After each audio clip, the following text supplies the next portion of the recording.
we have Seraph playing more than double the top laners that Impact has played. Like, that is actually insane. However you look at the success rate, it's not necessarily there. Plus, new patch, new lanes, a lot to take into account. Well, we heard Dash say that Cloud9 was in a very similar position where they had to bring it all, put it all, and leave it on the Rift. We heard Lod saying in that intro that they would be quite disappointed. Hopefully that mentality doesn't strike them too much if they fall behind a game, because they need every bit of positivity here going up against Cloud9. They are right that they are the underdog here. Yeah, absolutely, and they can't underestimate them, because Envy, even though, you know, Cloud9 did lose against the 6th seed last split, there is that question, though, because Envy have almost taken down teams like Immortals. We have seen Envy when they were on their game near the beginning of the split, and some people are like, oh, strength of schedule, but they were actually playing rather well against some of the top teams.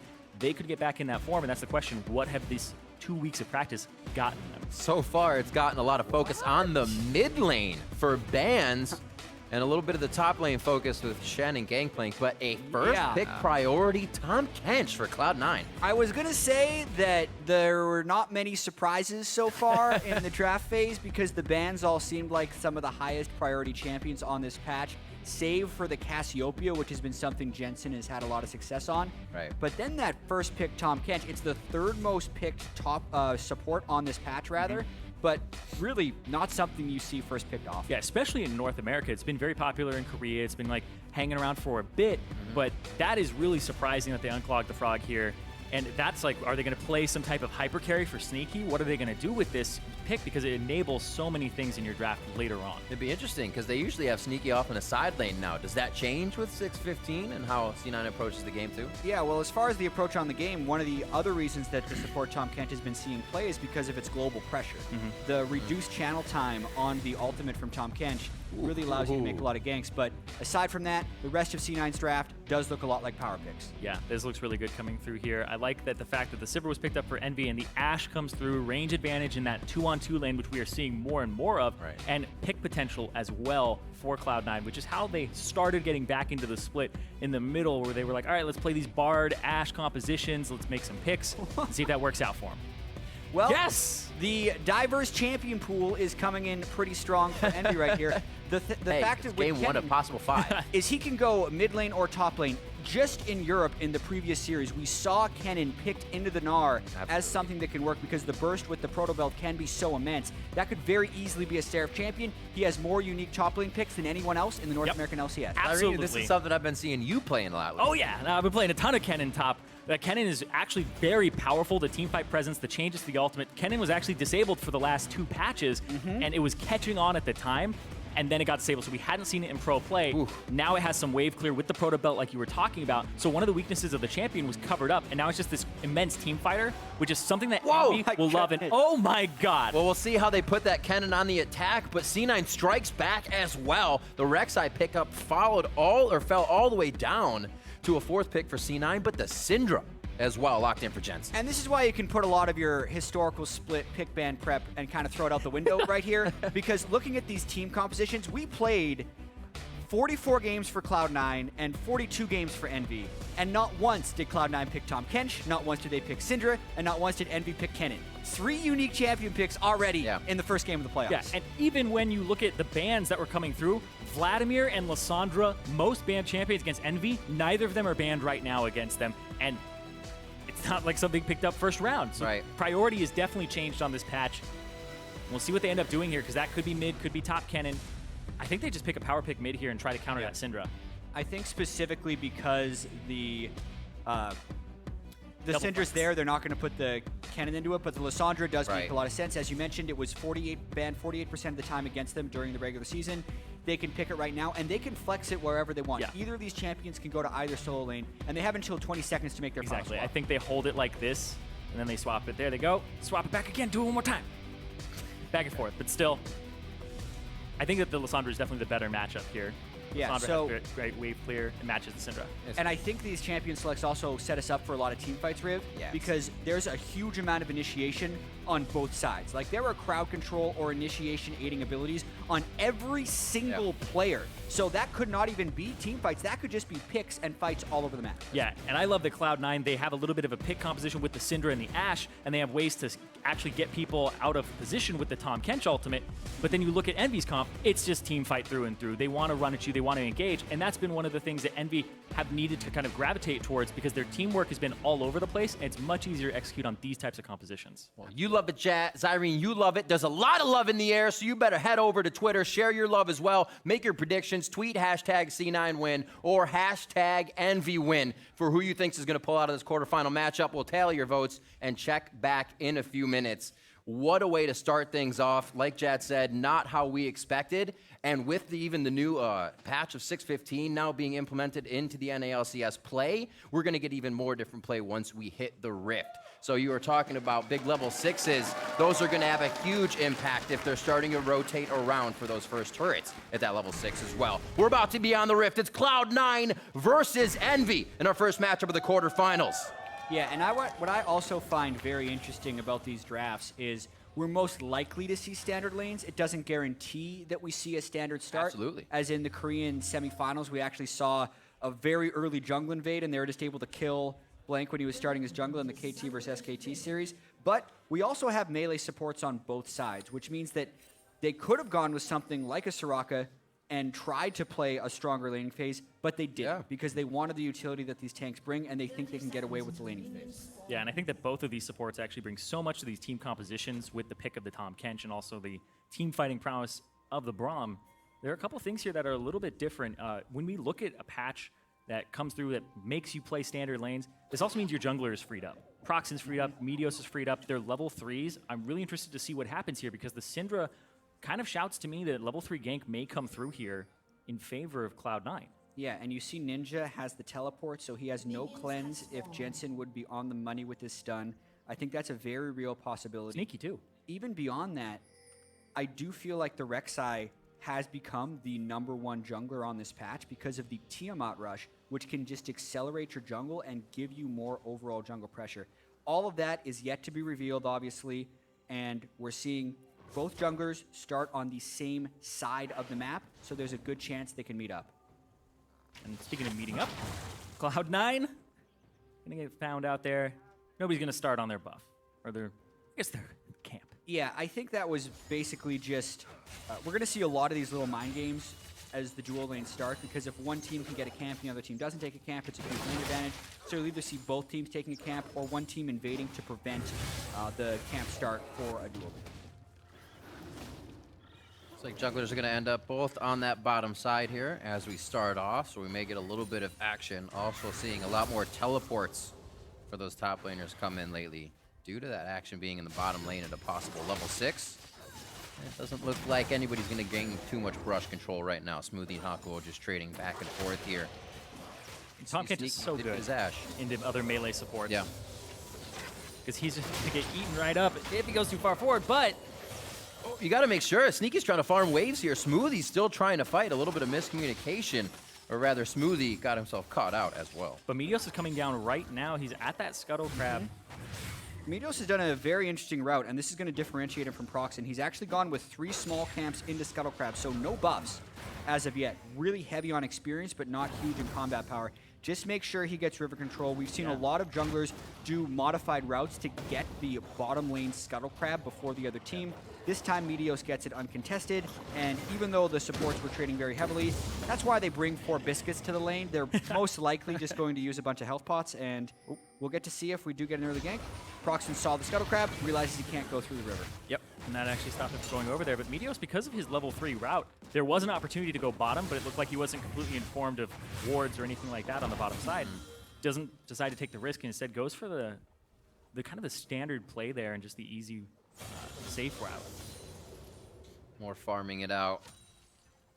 Not like the beginning Meteos. The early Meteos of old, we remember slingshotting himself in from the sides on Zac, trying to gank it every efficient kind of point possible. I also remember heavy farm and amazing KDA back in the day. He's still got the amazing farming KDA. champions. Yeah. Meteos still has the amazing KDA, but his CS differential or CS per minute isn't as extreme as it used to be.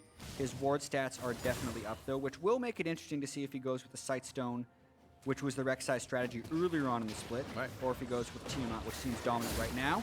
Good blue handoff. Gonna be very nice for Jensen. Ninja will not get the same treatment as of right now, but Proxim's gonna try to use those buffs for good here in the top lane. Impact sitting in a nice minion wave. Seraph has a W charged up. Body slam Get the may stun. not work.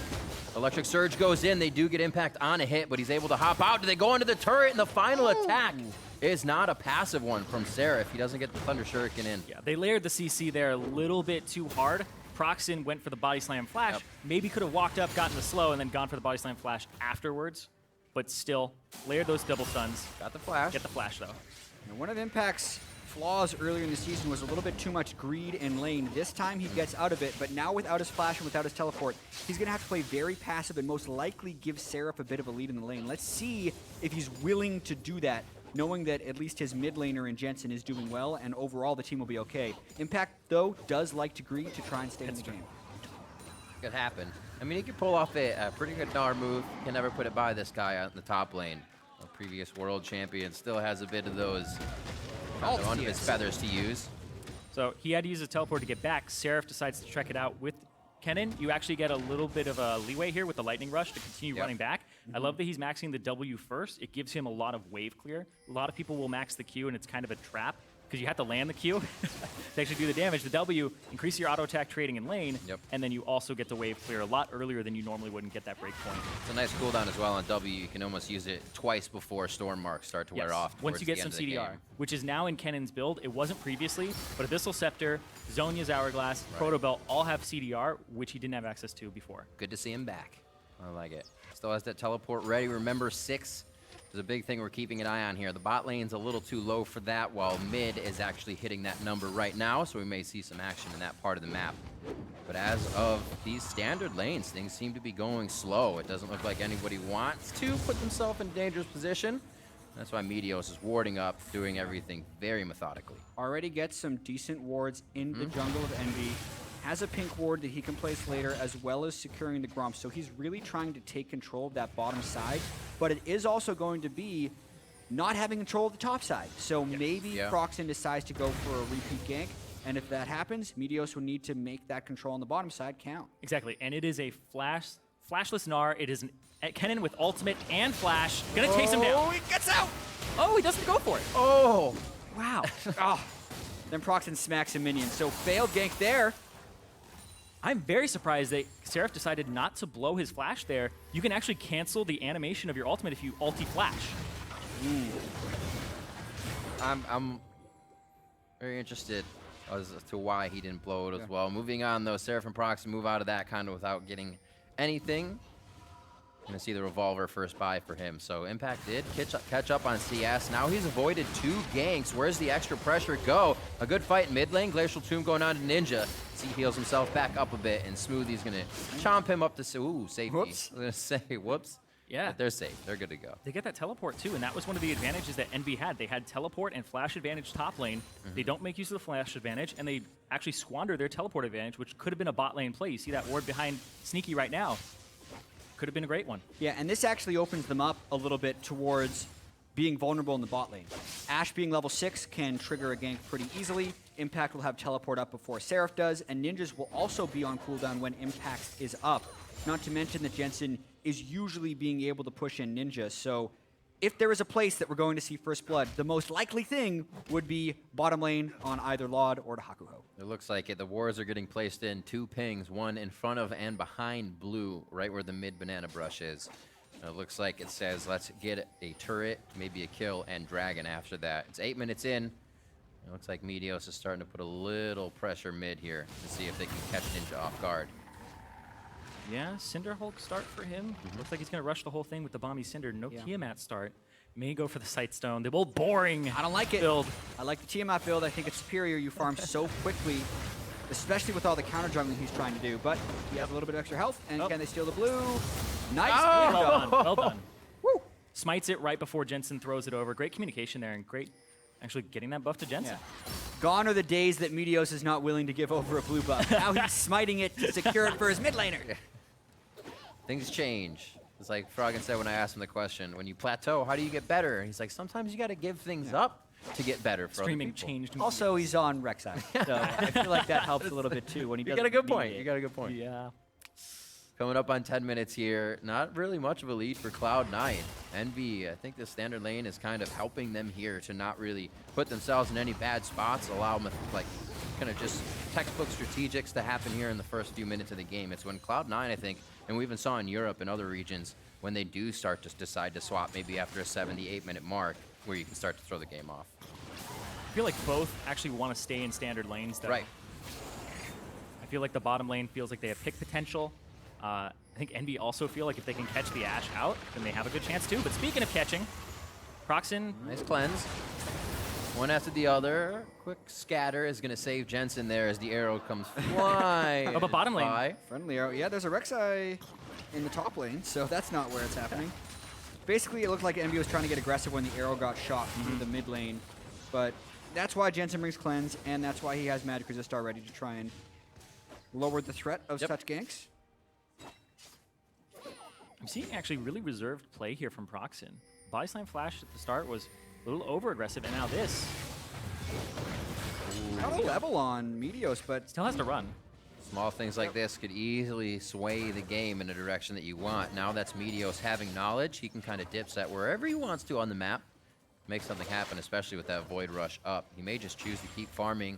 They're going to actually give Jensen the blue and keep that strength in mid lane still. perma blue buff for Jensen. Yeah. He is just trying to get All game. supercharged up against Ninja's Lysandra. He does have a minor CS advantage, but it's not a giant CS advantage that you might hope that Jensen will be able to pull off against Ninja.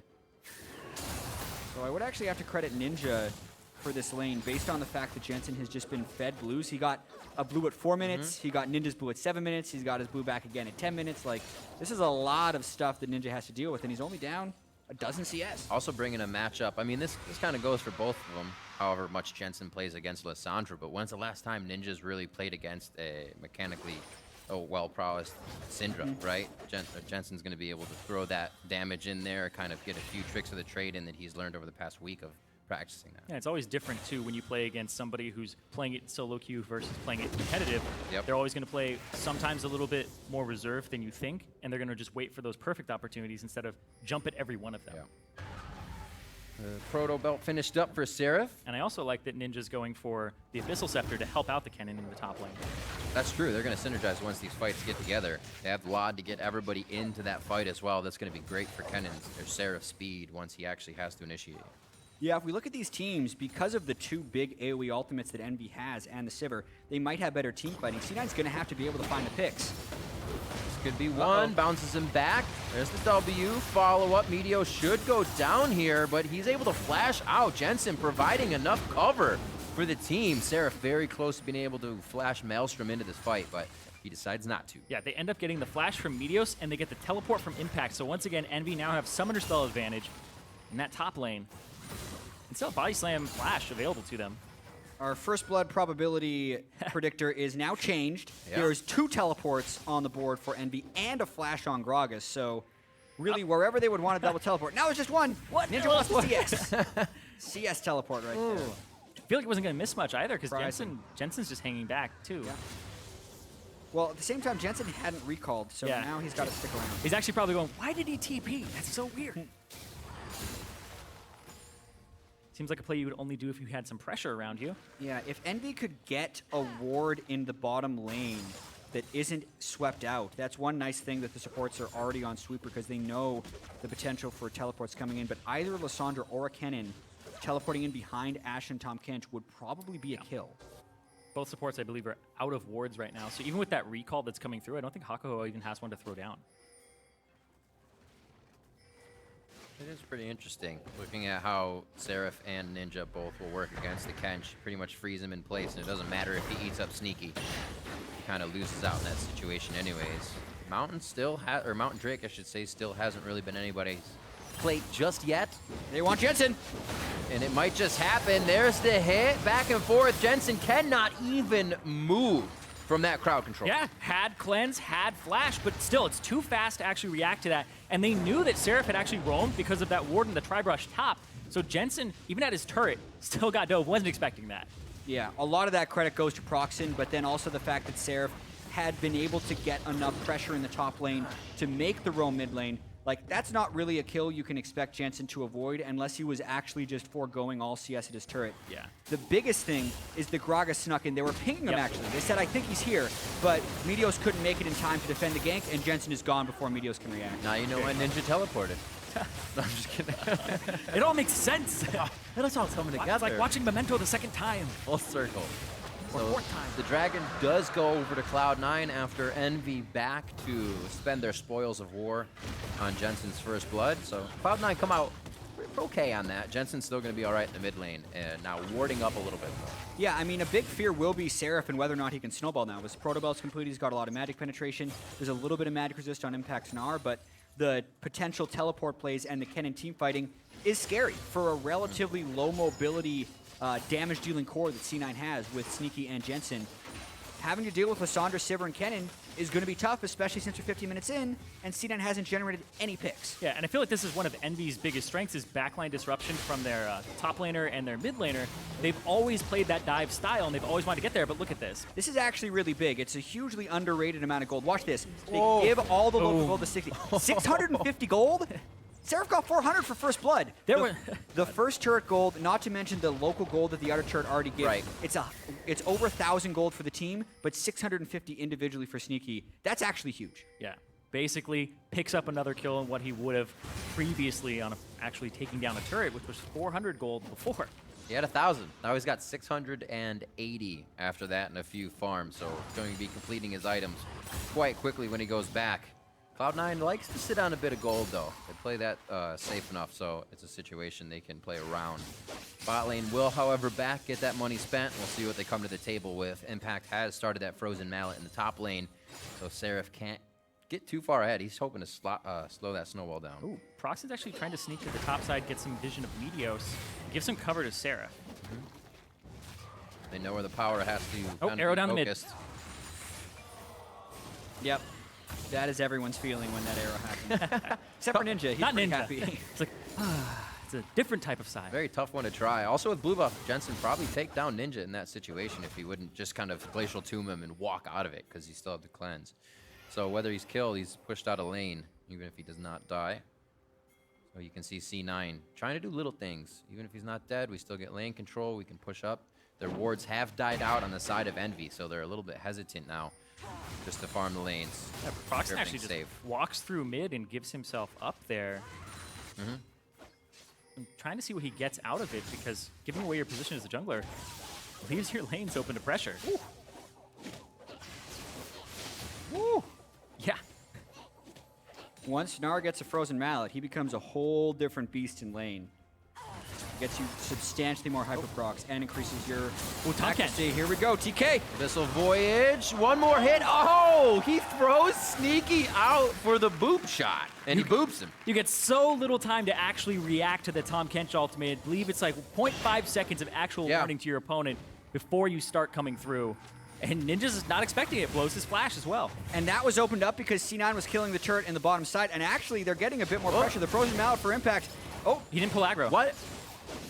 Seraph was trying to avoid getting dove. He was hoping to ult as Impact was auto-attacking him, but Impact was able to hold off, and it's the discipline that burns the Kennen ultimate. That also diminishes Envy's team fighting potential. Proxen, though, wants a game. That also seemed like a very nervous way. You don't rush like that before you ultimate. You're missing a mark. And it's a free man.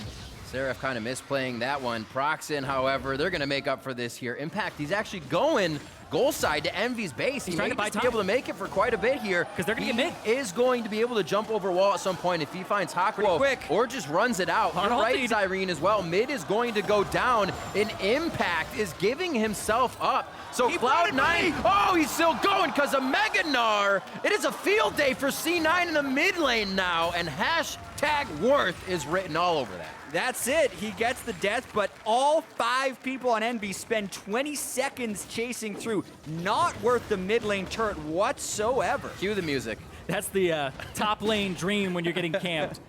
Stall him out. Perfect play there from Impact to actually burn his flash really early on to avoid the barrel back. And just, honestly, very beautifully done. Yeah, and on top of it, Seraph didn't even get an assist. Like, his lane opponent didn't gain anything from this aside from being able to clear the wave. You see the start of it, they teleport in, they throw Gragas in. He hops over Seraph and then slows him with the frozen mouth, so he's gone. Proxen actually has to flash. Flash. Smart flash to not get hit by the slow. It's all about avoiding anything that can tag you for diminished movement speed. And then also, because he's landing a few skill shots on the backside and taking a bit of damage, his Gnar bar goes up, so the final kill, he transforms, gains the bonus health, meaning they have to spend extra time to finish him off after that. And guess what? The mid turret pays the price.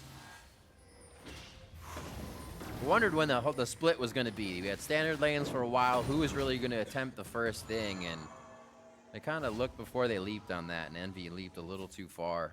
Yeah. 31.9 is a bit of a lead for Cloud9, but the way they got it with the turrets being down, I think is going to mean a lot more. Oh, arrow onto Ninja. Lost. Here. Well, the picks are beginning. The arrow actually landed, but even if it didn't, the Tahm Kench coming in after they fire the arrow, pretty awesome combo actually, and this could actually be the inner turret in the mid lane going down as well. When Tahm Kench was meta before, we did not see a lot of Abyssal Voyages come through, and ever since the change, now people have actually been utilizing that ultimate. The complaint before was he's so powerful even without using it. Well, now he's using it, and you're seeing the power of this Tahm Kench when he's actually a global support that assists people. So you're saying more complaints? Yeah. No, I'm just saying, like, he's nerfed in other ways. Don't worry, he doesn't get health back from his gray health. Well, he's definitely still something you got to look at in picks and bans now. I'm sure he'll be recognized coming into Game 2 here, the first of the quarterfinals. You know, right now, Cloud9 is ready to do with the outer, or do a wave with the outer horn of turrets, and the third one will go down as Impact tries to get this wave reset. Yeah, and a lot of Cloud9's success is tied to their ability to pressure the map right here. Since Envy is the double teleport team with two awesome teamfight mage ultimates, Envy wants to control the game and have the right pacing. But C9 is consistently getting picks and forcing ultimates and flashes out of Envy when Envy doesn't want to use them, which is preventing Envy from finding a cohesive team fight. As long as C9 keep up the pressure, they're in good shape. They may actually give up the Cloud Drake just because that's when Envy was actually grouped with all their ultimates available. They may pick it up here, but Impact is getting damage on the top side. And now Seraph had to go mid to actually defend it because they could just rotate from mid to top and get another turret here. Kind of had to tag him out. Yeah, I do think it's a little bit dangerous having to give over the Cloud Drake, though, especially when C9 is so skill shot reliant for their picks. Whereas now Envy, if they're out of combat, will have that extra 25 movement speed. That's that fraction of a second to maybe get out of the way of the Ash Arrow, or maybe give them a chance against an Abyssal Voyage. Yeah, they're as well built on Engage. So once they get a nice chance, they may be able to throw Lod's ult on and Seraph in as well. A lot of options, but like we said, when you use all those ults, when you're chasing down somebody just to get one, there's no value out of it because the next fight, you are sitting on a lot of cooldowns. Seeing the items come in now. Impact finishing up a Banshee's Veil so he can be even more of a nuisance. That was CS down by at least 10 at one point in the lane, and the way that Cloud9's been able to play around the map has just pulled Seraph out of lane, and Impact has a clear lead now. And the global pressure from Seraph with the teleport, both top laners actually haven't gotten too much out of their usage. Yeah. And a lot of that is just because they're not set up properly and the communication is not actually seeming on point, especially for Envy here, because they've had a lot of opportunities that they haven't jumped at, and it's been a problem for them the entire split. Yeah, and I also feel like C9 is playing a fairly slow style, which they've been good at throughout most of the split. That's one of the underestimated things about C9. They have some of the lowest death totals in the LCS and one of the best kill-to-death ratios, and you can see their vision control style is trying to prevent Envy from getting picks. 2 Ruby Sight Stones completed 22 minutes in the game is very rare, especially since so many of the Rek'Sais have been going Tiamat. Meteos not actually trying to outform Proxen, but he is trying to outpressure him and control the map, and it's all about getting picks for Cloud9 and avoiding initiations from Envy. But Seraph's trying from the side. There we go, flank from Seraph. Slicing Maelstrom, he flashes in on 3, a 4th is going to enter. Jensen gets out on the side and he may be able to deliver damage back. Meteos is trying to get to Lod, but he's been pinned against the wall. The belt comes out and they're trying to dash away. They finally are able to take down Sneaky and Smoothie, and they can turn and focus on the rest of the members of Cloud9. Envy had all those cooldowns back up they were waiting for, and they made it count that time. Caster Curse. They had no control when they tried to push up. They get initiated on. Envy actually did what we talked about, though. They found a way to group up as 5 without having a pressure pocket somewhere else on the map, and they did an initiation with all of their ultimates. Still there. Perfect actual position there for Seraph because he had access to both of the carries, both Jensen and Sneaky. The return damage was not present. They were able to pick up Sneaky very quickly, and then Jensen had to kind of run for the hills after this because it's just such a great position there. They were not expecting that, and they were funneled into this choke point with a cannon. It's an absolute nightmare. Yeah, they not really sure why they were pushed up in that specific point since they've already killed both inner turrets. Right. But you can see the actual fight. Envy is basically just all grouped up since they were able to kill the carries right at the start. Nothing to really get them away from being grouped up. Like, C9 doesn't have very many AoE threats. Like we said, they're all about trying to get a few kills really before fights start. It seemed just like a lapse in judgment. They had, like you said, 2 ruby sight stones and no shoulder wards when they were even approaching a lane with no turrets in it. So it's kind of like, we have a lead, so let's kind of hang around in mid. Like, we gotta activate on that lead. Unfortunately, they were acted upon by Envy. And if Cloud9 are looking for team fights, then it's not necessarily the right choice against this Envy composition. You have to pick before the fights, like Jat was saying, where you want to have it be a numbers advantage in your favor because you already just took somebody off the map. It doesn't really matter which carry it is either. Like, everybody, you really just want to kill one person on Envy and then start the fight off. Here we go, back into the jungle. Get that blue impact. Oh, he even uses the ultimate for it. That's how much they're trying to deny Ninja all game long. No blue buffs for this guy. He's gotten about 1 or 2. Change his name to Blueless. Should be a name for this one. You alter your name per game because that's got to be hard, especially when he's expected to clear just as well as Seraph is in the top lane when he can get to it. It's making it hard for Envy to even control some of these lanes. Impact now to the bottom, so somebody's going to have to be there to respect that as well. And they are just running Envy thin here with a smaller amount of numbers, really. Yeah, they have to make sure they're keeping spread out. Impact has gone for a lot of early magic resist in his build, which makes the kill threat from Seraph or Ninja almost non-existent when he's in a side lane. So as long as Impact is here, Envy can't pull off those initiations. Looks like they're going to try to trade that turret, though. Well, they're going to get that top turret here, and Cloud9 are not in a position to really capitalize on this and get their turret of their own. So you don't want the inhib turret, but they'd have to push really fast. Yeah, and they're all in plain sight, too. The reaction from Envy would have to be incredibly slow. It seemed like a mixed decision. There were pings on the turret, Meteos was going back and forth, and now Cloud9 almost in that same position we saw them in mid, but Envy is not able to get a gank on this one, as they just took down a turret. C9 now just going to go ahead and exit as they move around. This was really, I guess, for Impact to have that pressure top lane. Didn't get much out of floating around in the mid.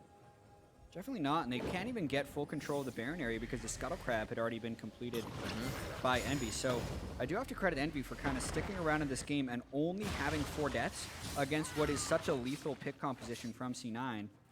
Because the team fighting down the stretch will obviously be interesting. There's a lot of magic resist that C9 can stack on their front line, which will make it difficult for Envy to deal damage.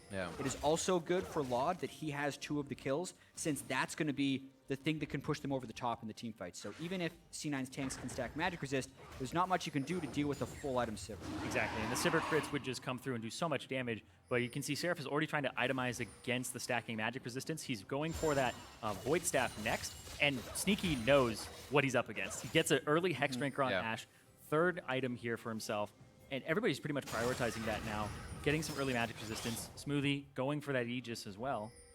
And he's just trying to keep Sneaky alive. You can keep Sneaky and Jensen alive in these fights. You can win them. But you have to survive the initial burst. C9 wants Baron. Baron actually doesn't have very good... C9 doesn't have great Baron damage. So they were threatening the Baron, and Envy actually pulls off Mountain Drake before even C9 started Baron. It's actually a really good call here. They get that mid-turret because Cloud9, that threat on the Baron was really a bluff. They had Impact trying to stop the Dragon, and Envy call it. I think they saw the damage isn't there as well. You're working with a Syndra. Not much is going to come out of her in the mid lane or a Tahm Kench, so see what they can continue to do as they pressure back and forth here. Envy looking to pick a fight. C9 might try and initiate. Like, their split push game hasn't been giving them very many advantages. The goal lead is actually getting smaller and smaller for C9, and even though Envy have the team fight force, like, C9, they're looking a little bit impatient, and they're going to probably try and force something. Looks like it might be the Drake here. Seraph backs, has teleport, would have the home guard. There's some wards on the bottom side to set him up. He's looking for a backline. That was an unbreakable arrow, so a lot of the damage was blocked. Ninja's in a bad spot, but he can save himself. Half Zanya's out of that one with the ultimate. Meteos in the back line, but no pressure, so Cloud9 now has to yo-yo forward. And both teams looking at each other, 5v5, back off with a few members limping away. Yeah, Smoothie hijacks Sneaky and gets him out of there. And then Ninja came in, and he didn't have a target that he really wanted to use his ultimate on, and that didn't set up Seraph because he wasn't able to use the Frozen Tomb. Pretty impressive fight for Cloud9. If they're going to fight, they have to go more like that, where Jensen and Sneaky can stay far away from Ninja and Seraph. Seraph didn't even use his flash because he was never actually even in flash range, which is going to be tough against Lissandra and Kennen, who both have home guard teleports with proto belts. Very hard to stay safe. Especially if you can't get the wards cleared. You see 2 full sweepers on the side of C9 trying to do that, as well as Meteos taking that Raptor buff at every point in time. It's coming down to a lot of vision now, especially with arrows on the side of C9 and Seraph with the potential to do engagements like we saw before. EnVy's had a few walk-up engagements in this game, and that could really be the way they get back into it with a Sivir Kennen composition. Ninja to lane clear priority now. It looks like Seraph will try to do the same in the top lane if it ever comes back his way. Yeah. See if Cloud9 can make anything of this here. This is where they seem to kind of waffle a bit before they choose what to do. Yeah, Cloud9, though, they don't really have a great Baron composition, but they have 2 Mountain Drakes now. They did get that definitely second gives one. them a big boost now in actually threatening to take the Baron if EnVy are in a mispositioned side, and they can bait the Baron a little bit, but baiting a teamfight composition can be risky, but it is great for a pick comp. You can get some kills out of it if you're C9. It's actually pretty interesting with EnVy having the Cloud Drake and C9 having the Mountain Drakes, because both of these things will create push-pull threat around objectives.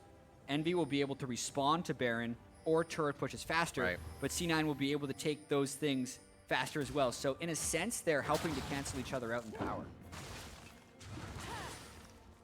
I also found it interesting, we talked about it a little bit ago, but the choice of magic resistance, kind of not selfish, but Banshee's Veils on the side of Cloud9. Well, you're looking at Jensen is against 2 lockets now that the money has been into for EnVy. So we're really putting a lot in that area in their items. Shields may help though, save you from Jensen's ultimate. Ooh, it is something that could pop EnVy off this map very fast, as still toe-to-toe. Oh, they hit Seraph. It's gonna be Seraph that gets it. Cannot even Zanya's to keep himself alive, and it looks like Impact right in the middle of the fight. Hakuo throws his Glacial Fissure backwards, but the team's able to get past it. Smoothie's low, Meteos low, Lod on the back with ricochets as Ninja tries to lock the entire team down with his ultimate, but Proxen trying to keep Impact off of Lod, pushing forward. Ninja Zanya's in the face of just about 1,000 combined HP, and he can't clear it out. That's gonna be Proxen going down, and Jensen walk EnVy out of the fight. Nobody on C9 dies, and they get 4 kills in a team fight, but the key thing there is they really won the fight before it started. Exactly. Seraph got nothing done. It was all about the initiation. It was a team fight pick, so to speak, and C9 get the Baron after. That's exactly what they want. They get it so quickly at the Mountain Drake, no threat on there, and picking Seraph, exactly the person you want. They put the arrow through, they double down with the CC from the Rex side, and Impact was ready to leap in and gets an enormous Gnar. Yeah, the timing of the initiation was amazing as well because of that Gnar. Also got a shout out to Jensen for bodying. Yeah, he bodied the body slam with his Syndra play right there. Impact, frontline beats the whole fight. And then Ninja, while he did do a lot of damage in this fight, was never able to apply fatal damage. And this is where a slicing Maelstrom just kills the entire team. If that had actually started the fight off, it's a very different looking fight for EnVy and even C9. Like, they're walking away with 4 people with flashing health bars. The hope is that you can kind of explode as EnVy were trying to and dodge that arrow. If that arrow had missed, that's EnVy's fight, right? That's Kennen right in the middle. Yeah, Sneaky took that opportunity because Seraph had put himself between the dead turret and the wall, so he has no escape route there. Yeah, and a fight for EnVy could still happen, right? That's like, true. they still have flashes, or they will have both flashes available for both of their AP initiators, both proto belts available, and Jensen is actually without flash, so there's even a little bit less mobility on the side of C9. This push from C9 is going to be very dangerous. They should be very trepid as they approach. Yeah, they can still actually counter in the fights a little bit here. Smoothie has that exhaust. If he can get it on Seraph before Azonia's, if he can actually catch Sneaky and put him in his mouth, then there's some great ways here that Cloud9 can turn him around, and with a gold advantage and a Baron in their favor, it's not completely catastrophic if the fight starts now, and especially with the Locket finally picked up. Ninja looking for that engage from the side. Looks like Sneaky's going to be on push mid duty. Top lane should be there in a little bit. They have a second tier turret if they want to work on that. And it looks like they may do a cross map switch here to make sure it's all safe so they can take that last outer turret. Yeah, and also notice the... Oh, here comes an arrow. They hit Proxen. He gets scattered. He's going to get taken down. There's too much CC after that pick. Walking into the jungle just to try to get wards is not an option right now for Envy, and Cloud9 is taking control here as they go from coast to coast. Yeah, that's actually really critical because that lowers Envy's initiation potential. Plus, they still have Baron minions on the other side, so they're going to be able to get 1, maybe 2 if they decide to get aggressive. Oh, Mountain Drake. Yeah, still some decent wave clear as well, though. With the Sivir and having the Lissandra for Envy, they do have some opportunities to clear these out, but they have to put themselves at risk pretty heavily. Will Envy be willing to fight 4v5? I think that's the only way they stop him here. I think you're almost forced to fight. They throw the on the hunt on. It's not even going to deter Cloud9. They said, great shout, sounded nice. We're still going to take your turret. Meteos on Lot. He gets crushed. It's going to be the hits from Sneaky. Seraph to the backline. It's what he's been trying to do all game. He gets it, but there's almost no follow-up for the team. Instantly taken down by Jensen as he comes out of the Zanyas. And Envy does save the inhibitor, but they lose that turret. Yeah, it's a 2 for 2. They took the 4v5 fight, and Seraph finally found a way to get to that backline, using everything to get to Sneaky and picking him up. Even with an exhaust on him, he still picks him up, and that actually relieves a lot of pressure for Envy. And they were just waiting for impact. They're waiting for impact because he has that Mega Gnar, and then it actually goes off. He can't follow the initiation up, and Meteos dives in, but then Seraph goes in, and Jensen's the one who gets picked by Smoothie to actually survive. Yeah, so Smoothie can only save 1 if they both get caught in the cannon ult. Who's your favorite? Yeah, Jensen, apparently. I mean, Jensen trust issues in the bottom lane. Jensen is funneled most of the gold for Cloud9 in the later parts of the game. Yeah. So keeping him alive is very critical. That's what I wanted to talk about as well, is the farm distribution of both of these teams. When C9 has been grouped up, it's been Jensen who's been getting the CS. Whereas when Envy is grouped up, it's been Laud who gets most of the CS. He has nearly 100 CS advantage over Sneaky. I think that could be a very conscious choice by Envy. When you look at how C9 is stacking so much magic resistance across almost every position, with the Maw even being completed onto Sneaky, the way Envy gets past that is to give all the gold to their physical damage dealer. Yep. Right. But for that to work, Laud has to stay alive and be present in these team fights because he has not been dealing very much damage in a lot of these, and he got picked off at the very start of that last one. It's definitely a little bit harder when you don't have a front liner, like a big tank in front of you, because he's getting dove by a Gnar pretty much every time. The Rek'Sai hasn't been peeling the backline. They're pretty much leaving Smoothie just to peel for Sneaky and Jensen. So there is a decent amount of threat on Laud. And so far he's playing it all right, but another behind the turret. Can they CC chain? Nope. Choice by Hakuo. Yeah.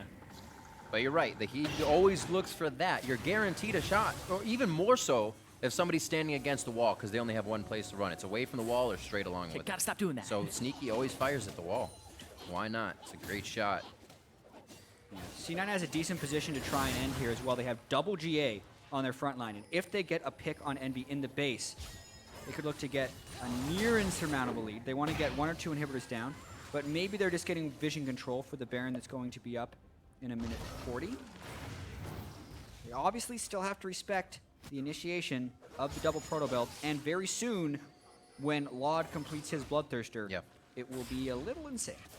Laud, I'm gonna say, he definitely talked himself up at the beginning of the year. It's a good attribute to know what your skills are, and he has shown to be a bright spot in some of the games here for the team, as Lucian was always very good. The Sivir isn't exactly the ultimate carry, but in the end game, those ricochets will definitely put your team in a damn good spot in these fights. And Laud is somebody that can actually do that for the team. He's one of the best 6-item team fight 80 carries if you can actually get to that point and be in range. That's the big caveat, is her range is her crutch there. It's going to be tough. He's going up against Guardian Angels now, as well as Sneaky has that almost in Smoothie. He's the one he chooses next time if Sneaky gets that priority to be saved. And right now, he's got a little help from Smoothie there. But Laud, like you guys said, has his work cut out for him. Haku was usually ulting and running to try and peel, where Seraph's in, Proxen's in the fight, Ninja's in. So like you said, this bot lane has to be very close in communication because it seems like the other three kind of do their own thing. Yeah, I actually like Smoothie building the QSS right here. It guarantees that he will be able to devour a teammate even if he's getting locked in by CC. It'll be one thing that could keep Jensen a little bit safer or Sneaky a little bit safer. Jensen also hitting 6 items already, so very high priority to keep alive. Yeah, he also got himself the Rylai's Crystal Scepter to have a little bit more HP in the bank, make sure that he can actually survive the Kennen ultimate. A little bit easier without too much assistance, but the QSS is actually something we've been seeing more and more on Tahm Kench's. It's been very popular. I mean, it used to be people would buy the Merc Treads to get out of the CC earlier, and it's just like, oh, I can get out of it instantly. Let's do that. Does take up a support item slot, so your build gets slowed down quite a bit, but you're a support. Your build's going to be slow pretty much anyway. Yep. Oh. He's all right with it. But speaking of getting out of CC, the Mikhail's Crucible for Hakuo will save Seraph from an Ash Arrow if it comes through. They got to be on point in that initiation. Those two usually aren't near each other with what we've seen Envy initiating, so it definitely changes the style of initiation as well, that they have to be closer and more grouped up. Cloud9 just showing full control, and they have been for the past 5-6 minutes in this game. They were even able to take that second Cloud Drake 3 for themselves now, as we're going to be seeing that Elder Dragon be our next spawn. Looking to work off that top, pushing in. It looks like mid, or rather bottom, is going to be pushing out for them, so they look to work mid and top here. Looks like Baron as well with those 2 Mountain Drakes. Mountain Drake. They have vision though. TP from Seraph. Or it's actually Ninja. It's a fight. Mid top of the fancy Baron bait. Rocks it in on impact. He's gonna go Tiny Gnar. It's actually Mega Gnar eaten up, but it'll be Tiny Gnar very soon.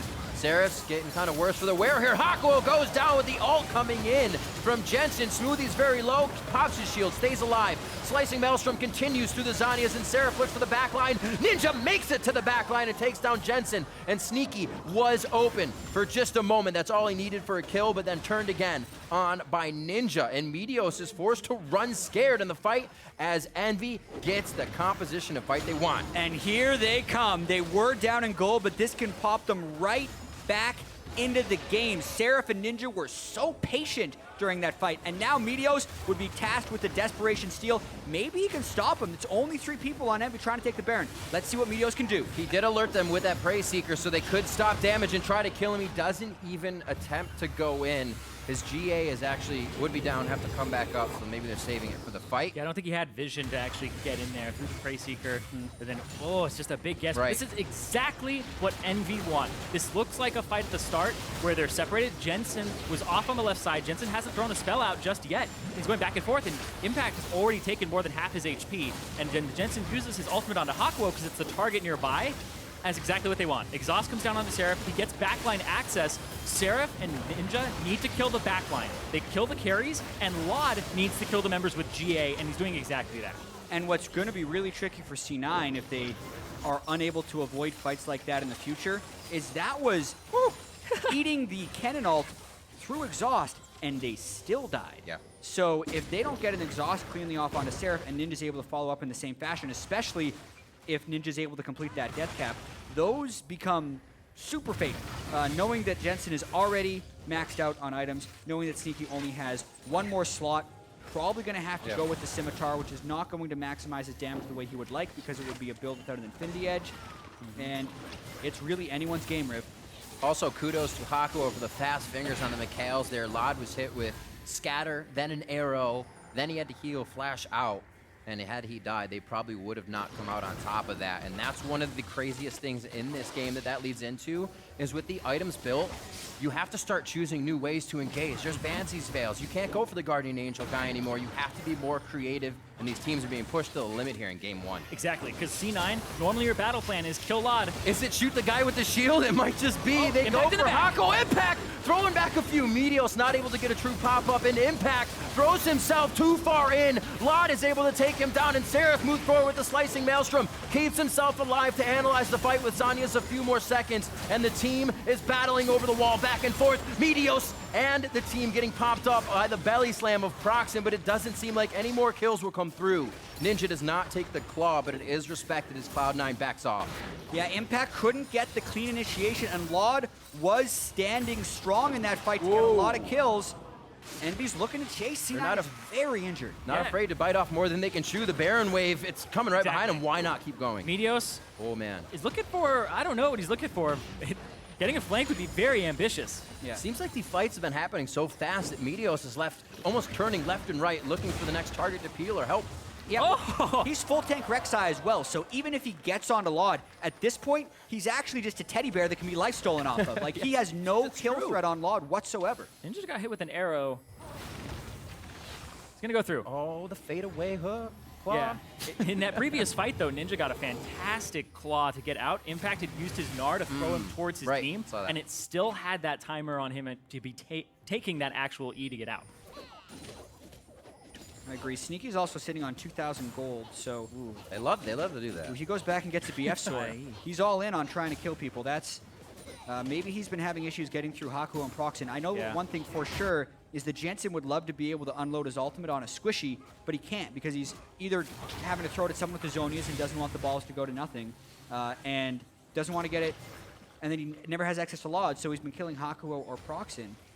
Yeah, a lot of that is the pressure that EnVy's backline, I guess, or their divers, are putting onto Cloud9's backline. They're putting so much pressure onto Jensen and Sneaky, and without like a huge front line to back them up and multiple damage dealers. Hold on, This though. teleport's way in the back. Dun, dun, dun. Where's he going with it? Where's he going? Who's he gonna get? Throws the claw over. Isn't gonna have an entry. Kind of locks down Meteos. Ninja's in a bad spot. Impact wants to build this bar. Impact is just throwing himself in the fray. That's going to be Ninja down. Maelstrom on the Meteos and Impact. They're going to drop. The Guardian Angels are there. So there's a second fight here. Cloud9 back to bat. And that's a double kill coming in for Jensen. Hakuo, Proxen, and Laud all forced to run for the hills. Very questionable choice for Seraph to initiate after Ninja had already died. It was already a lost cause, but they suffer 2 casualties. Oh, Meteos? They picked Meteos, maybe. Whoa, talking about questionable decisions. The boomerang hits true. Oh, man. That's exactly what they needed. 2 for 2. Even. They had to stay even, especially having the smite to be able to take the Elder Drake. Sneaky is still alive, though. Amazing that with such a disastrous start, Envy is still able to equalize that fight at the end of it. Not that they need it, but that was a nice bit of gold. 12 assist shutdown for the team as well. First death for Meteos, and let's see it again. Yeah, this was the big questionable thing for me here was Seraph doesn't have flash yet. He's like 20, 30 seconds away from having it, and they still choose to go for this engagement. And now they're in a choke point. Seraph gets pushed off to the side by Sneaky, and now he can't walk around. He has to go straight through the tanks, which is not what he wants to do. Proto Belt's in, but he still can't reach Jensen or Sneaky. Yeah. And that's really what these fights are entirely about. Nice block. If Jensen and Sneaky are able to be closed on by the Kennen and the Lissandra, it's over. But this is an Elder Drake fight happening right now. Only at 75%. Definitely time for C9 to sneak in here. Impact looking to just add a bit of damage. Seraph has flash, but no Start ultimate. this off. 5 seconds left on it. Ooh, arrow misses. A lot of those initiations are down now, and that leaves Envy There's feeling no a Meteos bit to smite more Meteos. secure. This is going to be Elder.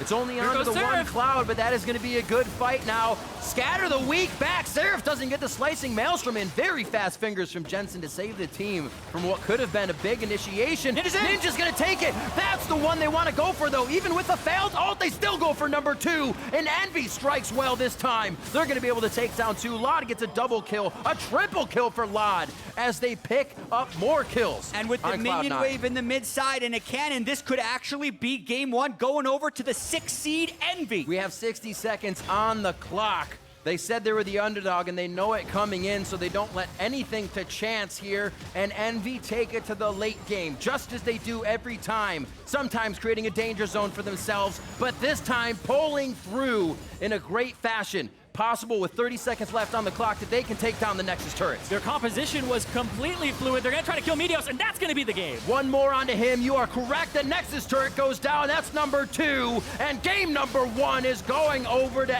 Envy for momentum in the quarterfinal series. What a way to start this series. C9, hopefully for them not having flashbacks to the spring where they fell to the 6th seed, which was TSM at the time.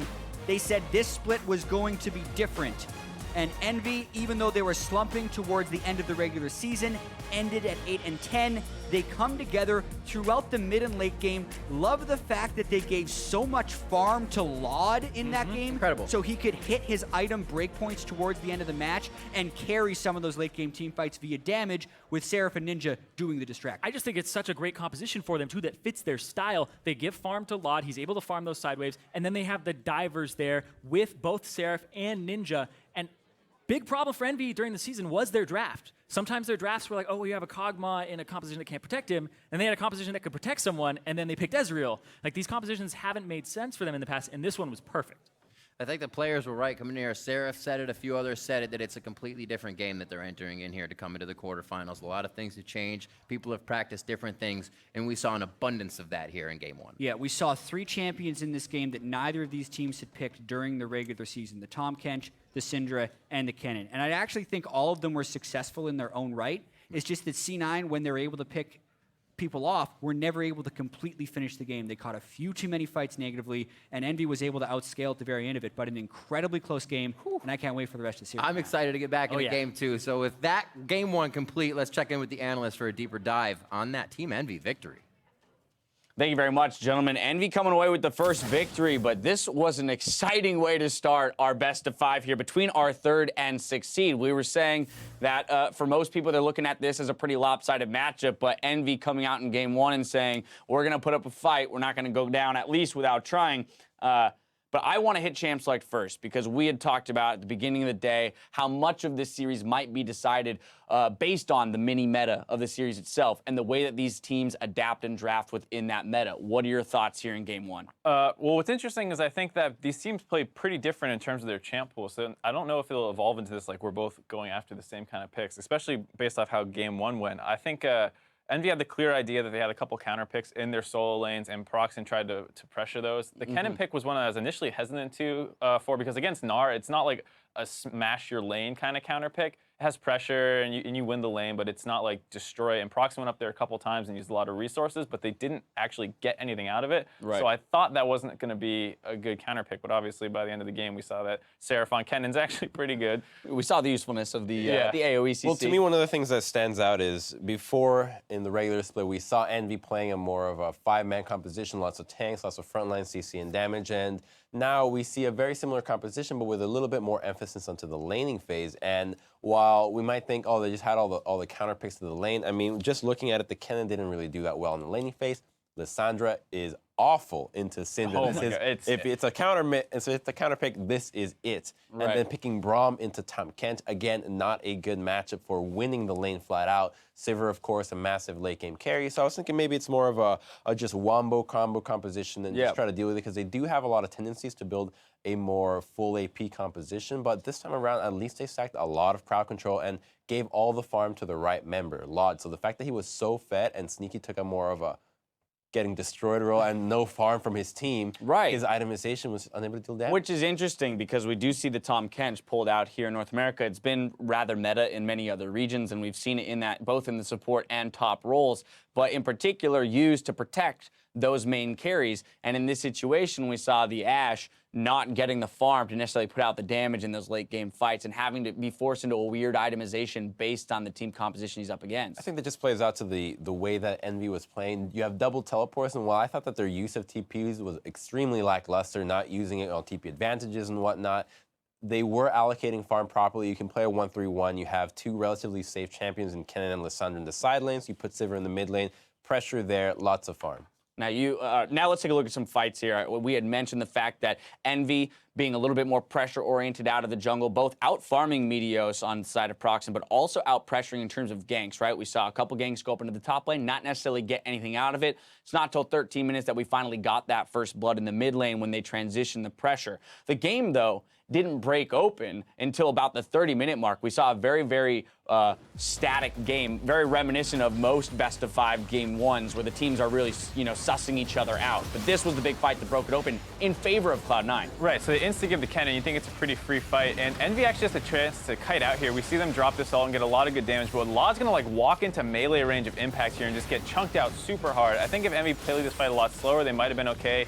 We see Jensen burn his ult on Hakuho, and then from there, they're just too low at this point to really fight. Ninja gets another good chunk of damage out, but Lod can't follow up. If he was healthier there for that part of the follow-up, maybe they can turn this fight a little bit, but they really should have been in retreat mode once the Kennen got I'm popped. so glad you brought that up. Jensen blew his ult on Hakuho. For some reason, this happened so many times. Now, Syndra, her biggest strength is being able to just pop squishies instantly. She can just one-shot them with ultimate, nice and easy, and her weakness is killing tanks. So every time that you use your ultimate on a tank, it is not playing to the strength of the champion, and every time that happened, they lost fights. Cloud9 on your screens now, maybe being plagued by images of last split's playoffs where they were once again the 3 seed up against the 6 seed, and they were unseated by TSM back in that split. Of course, here, we've still got plenty more League of Legends to play. So now the question is adaptation out of, say, Coach Reaper. Before we get to adaptations moving into Game 2, let's look at how the rest of the game played out. Moving into our second replay, 40 minutes into the game. This is a 4-for-2 for Envy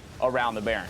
There's 2 bad things here. First, his impact ults everyone away. There's no chance that his carries can follow up. And he doesn't even get good stuns or damage. So he's basically no longer a threat. They kind of go on LoD. He kites it out. And then, once again, you see the Jensen ult onto the Braum. It's great that you kill him, but look at Kennen go in. It's all about the Pharrell. And now Lissandra's free to follow up. Right, so there's no more threat, like no giant burst threat from Jensen. They're able to go in pretty freely, and they kind of get pinned up against Baron as well. And I think what stands out before this fight, especially with that Gnar ulti, is that they just weren't actually looking at the itemizations. LoD had a QSS, so if you're actually, or is it a QSS or a Crucible, so being able to actually disengage out of the CC is so important when you're playing one of these carries that your main role is to just crowd control the carries. And if you're not paying attention to this, you're going to pay for it. And which also is a reminder of the first blood that happened in mid lane where Jensen died with Flash and Cleanse could have easily dodged out of that misusage of the Gragas Slam where you can just auto and then flash out of it instantly. So maybe a little bit of nerves or hesitation. Very much so. We'll be tracking to see if the mechanics improve throughout the rest of the series. Our final fight came 46.5 minutes in. This is a 4-for-0 in favor of Envy near the Elder Dragon. And this is because Medius isn't there. It's nice and easy to start this Dragon. And once you have Elder, you really have no chance. It's Sivir. You're going to belt.